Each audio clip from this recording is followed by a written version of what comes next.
What do I feel about the Kevin Samuels situation? Well, right off the bat, it's interesting to me how many women are mad. How many women are upset? And there's a couple guys, here and there that are upset. But it's so interesting to me because to me, those two people had a conversation.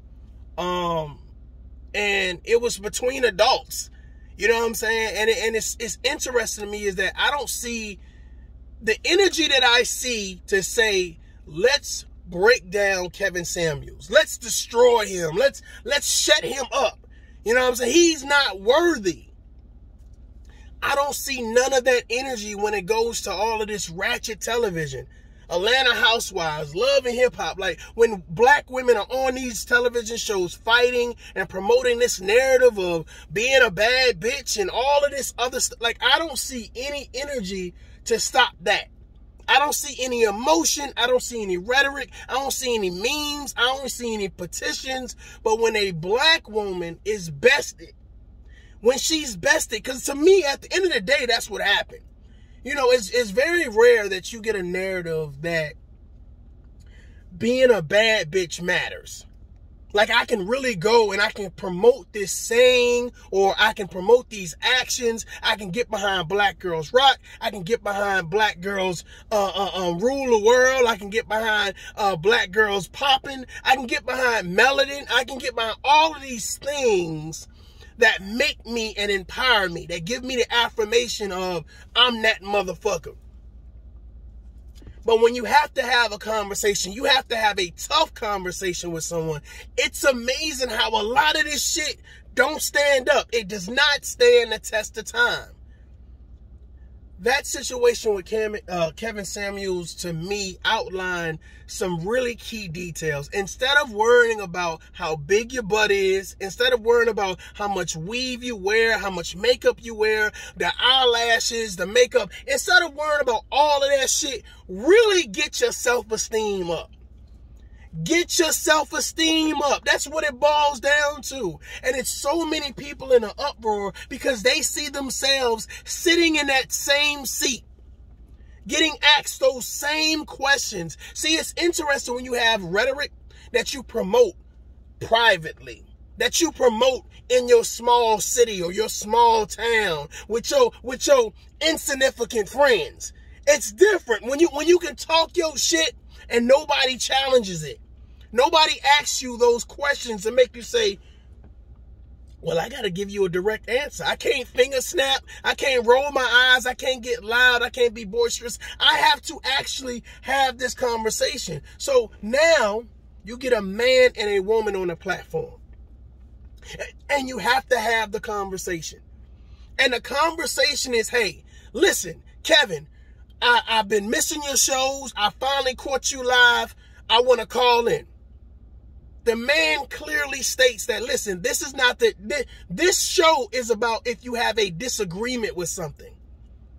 For some reason, he proceeded. For some reason, he said, you know what? Obviously, you want to talk. Obviously, you want to have a conversation. So let's do it. You can't get mad at him.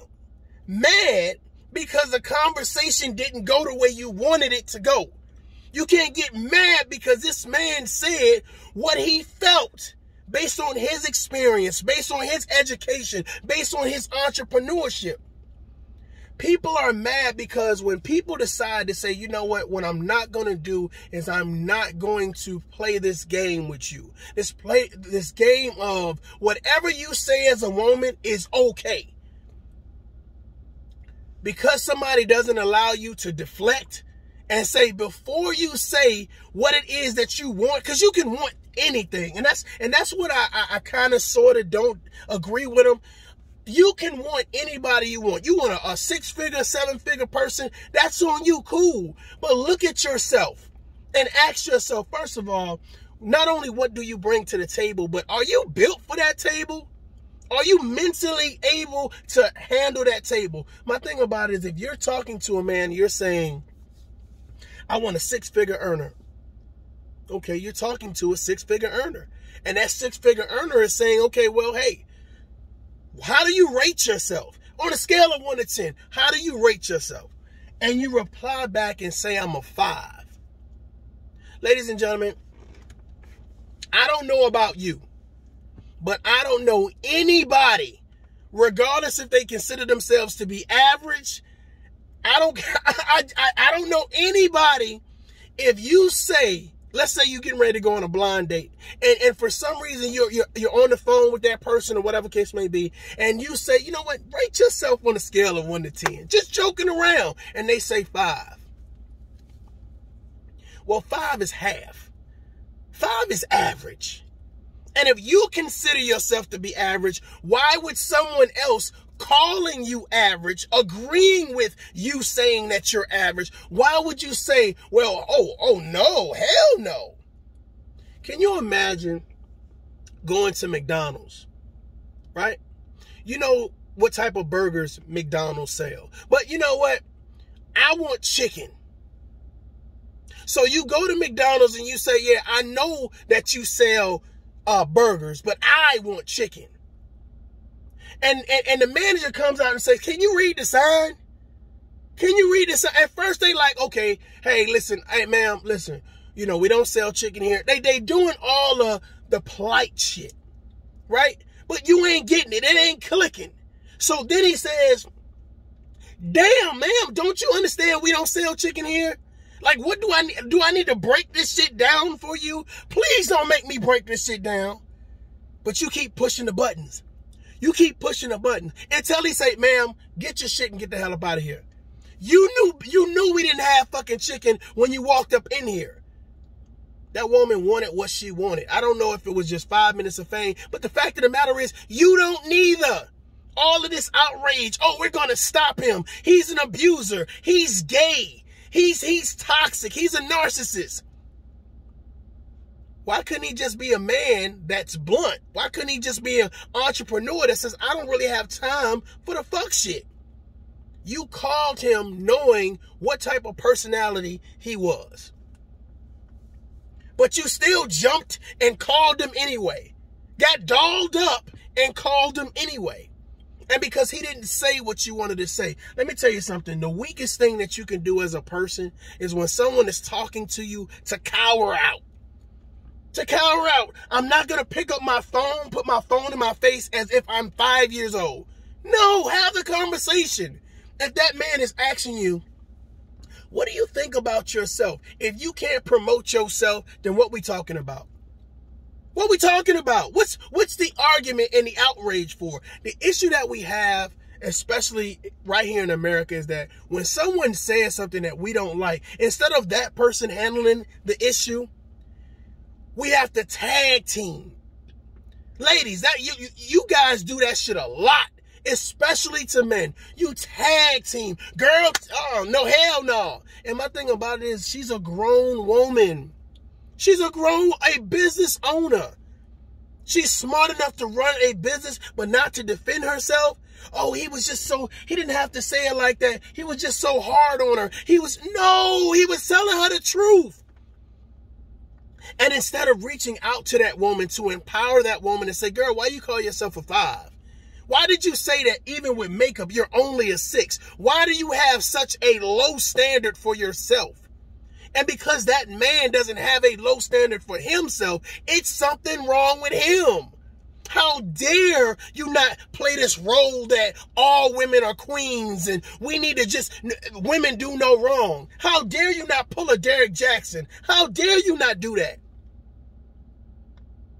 Ladies and gentlemen, I understand that a lot of people want to be empowered, want to be excited about life and go through life with this admiration of just, you know what I'm saying, positivity and doing great things. But a lot of people just want to go and talk shit.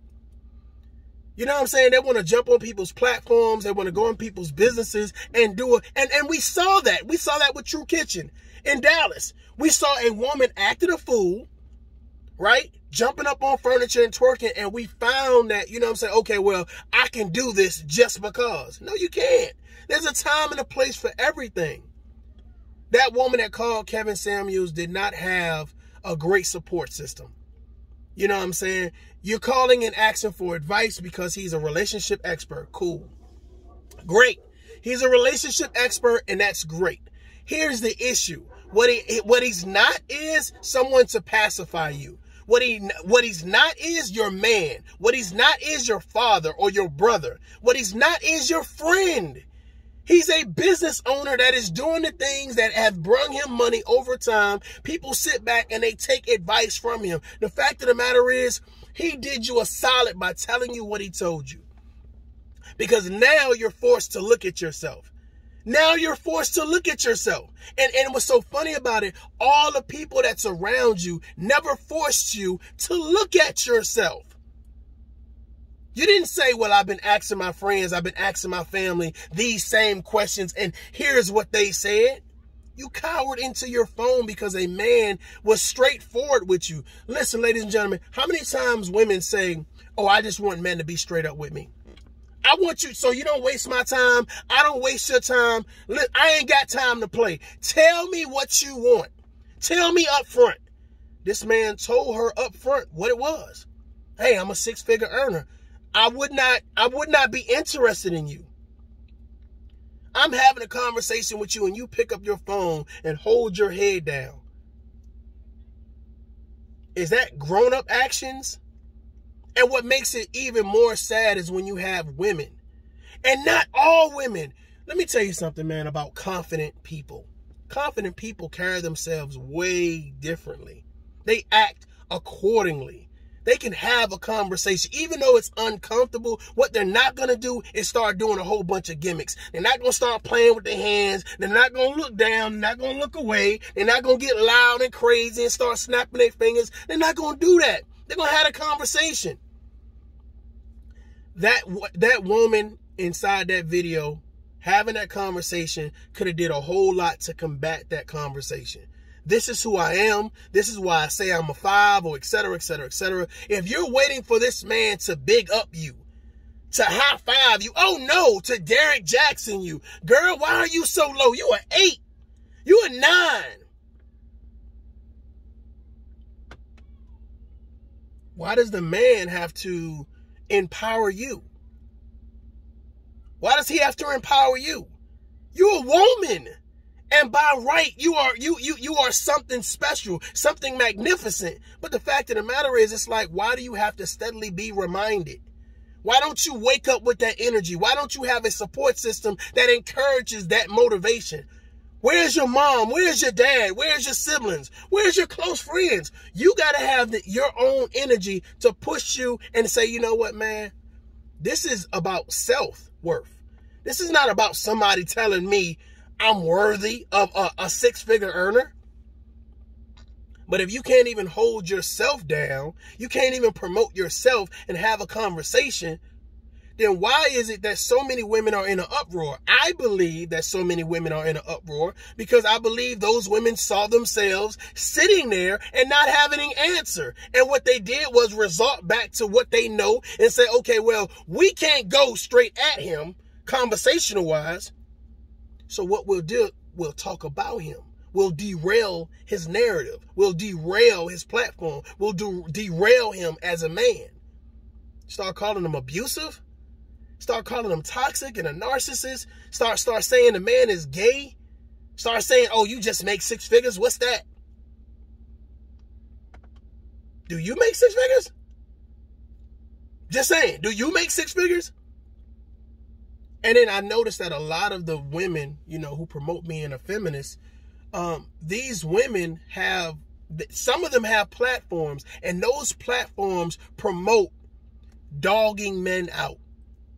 They promote dogging men out. They promote black men not being good fathers. They promote black men always having issues with child support and not wanting to be home in the homes, or not wanting to be in committed relationships. They dog black men out on a regular basis. And there is no petition from nobody to shut any of that down, to shut any of that rhetoric down. There's no outrage. There's nobody saying, oh, well, hey, why are you talking like that? But when this one black man has a conversation with this one black woman, and because this black woman could not best him, because she couldn't best him, because she couldn't boss bitch it away, because she couldn't black girls rock it away. Because she couldn't, my melanin popping away. Because she couldn't say I'm a queen, I'm a diva away. And she had to have the tough conversation. She missed the mark. She missed the mark. Which clearly states, if you're not confident to have the conversation, don't sit at the table. A lot of people say, what you bring to the table? Well, obviously not conversation. Obviously not confidence.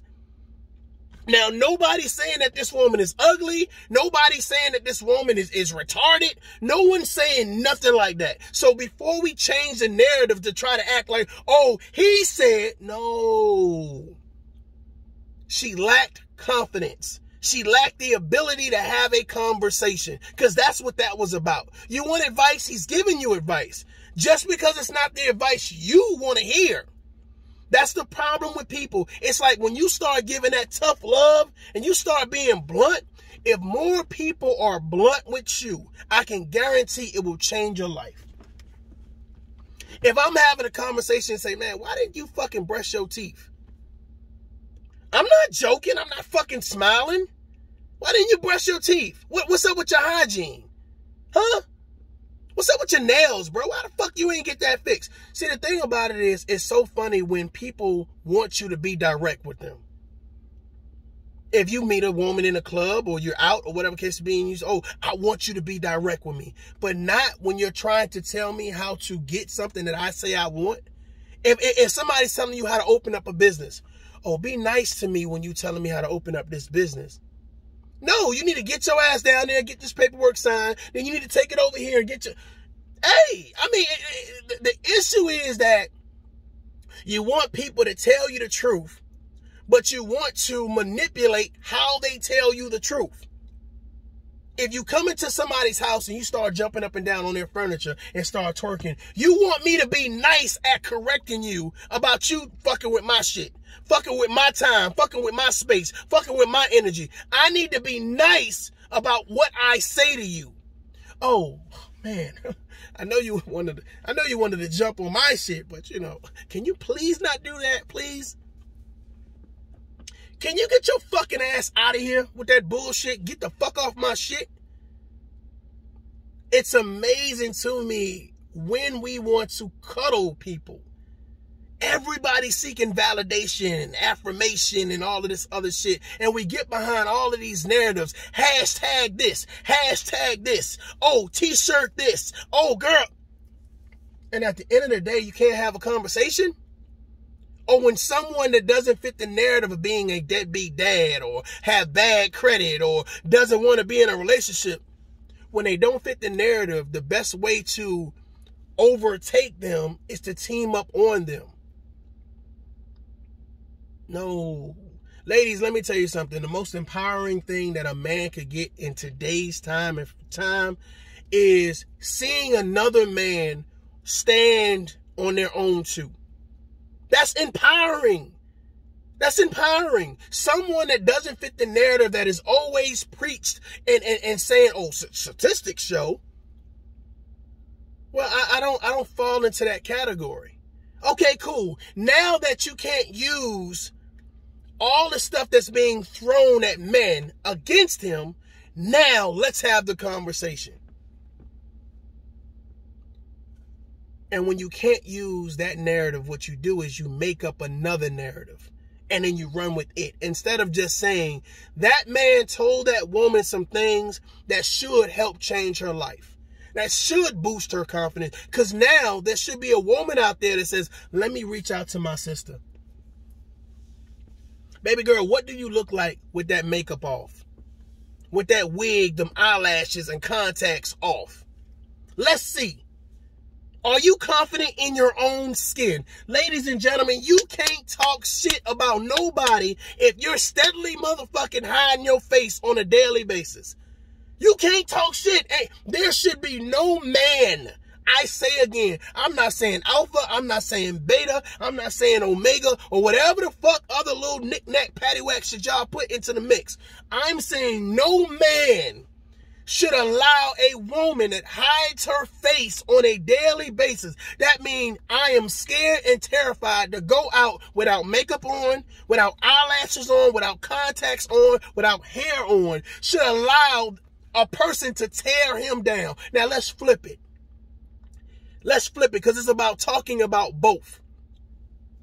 Ladies, you shouldn't allow no man that's not confident in himself, that doesn't look the part, that doesn't carry himself in a certain type of manner to talk to you any type of way. To me, both of those people came into that conversation equal. They came into that conversation equal. And it was not about, well, you got a job, I got a job. You got money, I got money. Huh? It came into it equal. That was a conversation between a man and a woman. If she didn't like the conversation, you know what she should have did? She should have corrected it as a woman. She don't need no cheer section. She don't need other people after the fact talking about, oh, hell no. Well, normally, if that was a sport, if the home team is losing, they don't go to the other side of the field and say, oh, let me tail you off. No, they probably get on the home team. They probably want the home team to practice a little bit more before they step their ass back in the field.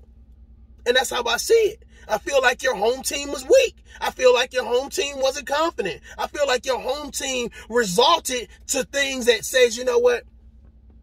Man, I wish I could tag one of my girlfriends. I wish I could tag somebody to come in here and curse him out, because that's what it's about, right? I wish I could tag somebody to come in here and be like, black girls rock. She's a queen. Because that's what it's about.